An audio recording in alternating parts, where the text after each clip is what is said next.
پھر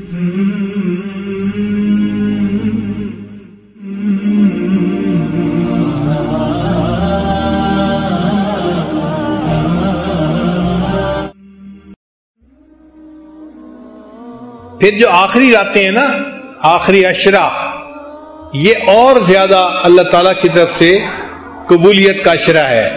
اتقم من النار، حدیث پاک میں نبی صلی اللہ علیہ وسلم نے فرمایا کہ اللہ تعالیٰ بندوں کو جہنم سے بری فرما دیتے ہیں۔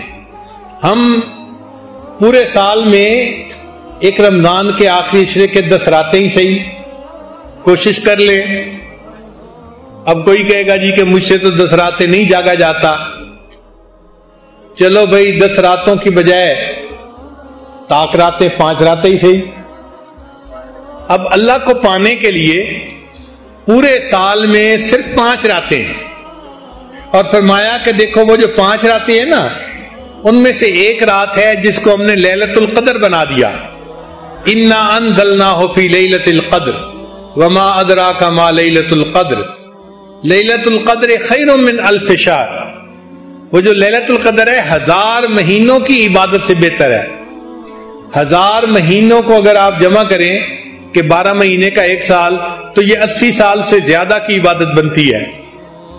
اور عجیب بات کہ اس امت کی عمریں 80 سال کم و بیش ہوں گی، بین 70 و 60، 60-70 کے درمیان۔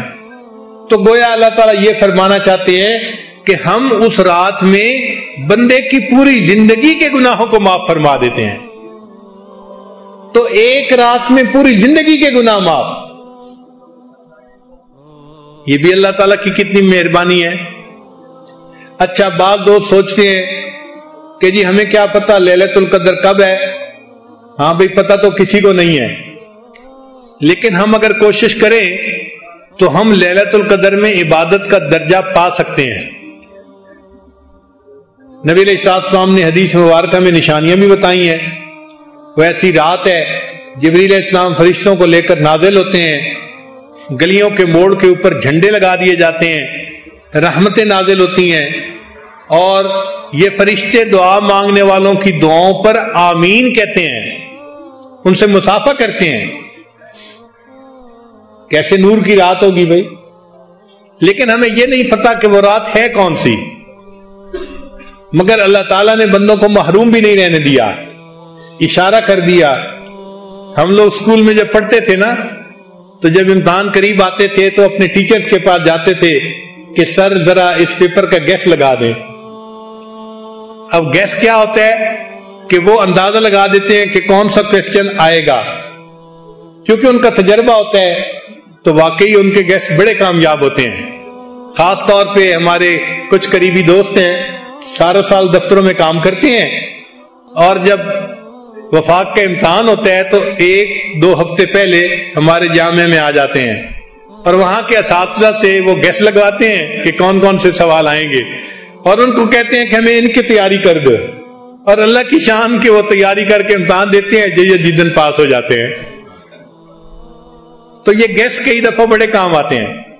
تو اللہ تعالیٰ نے بندوں کو کھلا تو نہیں بتایا کہ کون سی رات لیلۃ القدر ہے، اس لیے کہ جستجو رہنی چاہیے، آگے بڑھنے کی خواہش رہنی چاہیے۔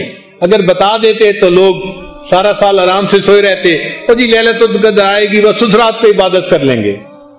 تو اللہ تعالیٰ نے چاہا کہ میرے بندے جستجو میں تو لگے رہے، مگر ایک اشارہ کر دیا۔ وہ اشارہ کیا کیا؟ فرمایا کہ تنزل الملائکۃ والروح فیہا باذن ربہم من کل امر سلام۔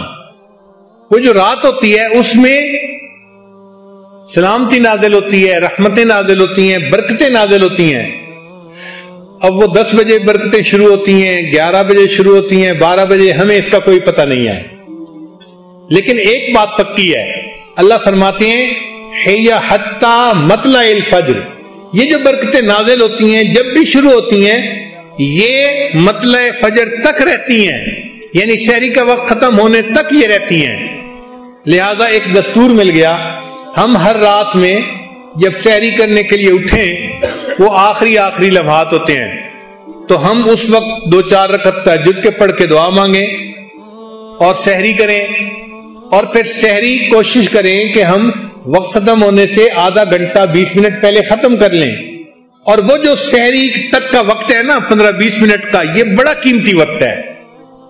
اگر ہم نے رمضان کی ہر رات میں ان 15-20 منٹ میں دعا مانگی تو کوئی نہ کوئی رات تو ہوگی نا کہ جو لیلۃ القدر کی ہوگی، اور وہ لیلۃ القدر کی جو ہے برکتیں سحری کے وقت تک رہیں گی. تو ہمیں گویا لیلۃ القدر میں دعا مانگنے کا اور عبادت مانگنے کا ثواب مل جائے گا. تو اس طرح سے ہم لیلۃ القدر میں ثواب حاصل کر سکتے ہیں آسانی کے ساتھ. تو سحری اور افطاری کے یہ دو اوقات بڑے قیمتی ہوتے ہیں. اس وقت میں اللہ سے دعائیں مانگیں اور اپنی ساری پریشانیوں کو آپ اللہ کے سامنے پیش کریں، سب مصیبتوں کو اللہ کے سامنے پیش کریں. اللہ تعالیٰ مغیر الاحوال ہیں، وہ ساری پریشانیوں کو ختم بھی کر دیں گے، سب مصیبتوں سے نجات بھی عطا فرما دیں گے. یہ تو ہماری خوش نصیبی ہے کہ اللہ نے ہمیں یہ قبولیت دعا کے اوقات عطا فرما دیے. تو رمضان مبارک کے ان اوقات میں مرد بھی دعائیں مانگیں، عورتیں بھی دعائیں مانگیں. جب مانگیں گے نا تو آپ کا دل گواہی دے گا کہ دعائیں قبول ہوئیں اور اللہ تعالیٰ نے رحمت فرما دی. پھر آپ رمضان کے انتظار میں رہا کریں گے. جیسے نبی علیہ السلام رمضان کا انتظار فرماتے تھے نا، دعا مانگتے تھے اللہم بارک لنا فی رجب و شعبان وبلغنا رمضان. اے اللہ رجب اور شعبان میں برکتیں عطا فرما اور ہمیں بخیریت رمضان تک پہنچا. پھر ہماری بھی یہی حالت ہوگی کہ ہم بھی انتظار میں رہیں گے. کتابوں میں لکھا ہے کہ ہمارے اکابر جب رمضان گزرتا تھا تو 6 مہینے تک رمضان کے اعمال کی قبولیت کی دعائیں کرتے رہتے تھے. اللہ رمضان میں جو تراویح پڑھی، تلاوت کی، روزے رکھے، ان کو قبول فرما. 6 مہینے تک قبولیت کی دعا مانگتے رہتے تھے.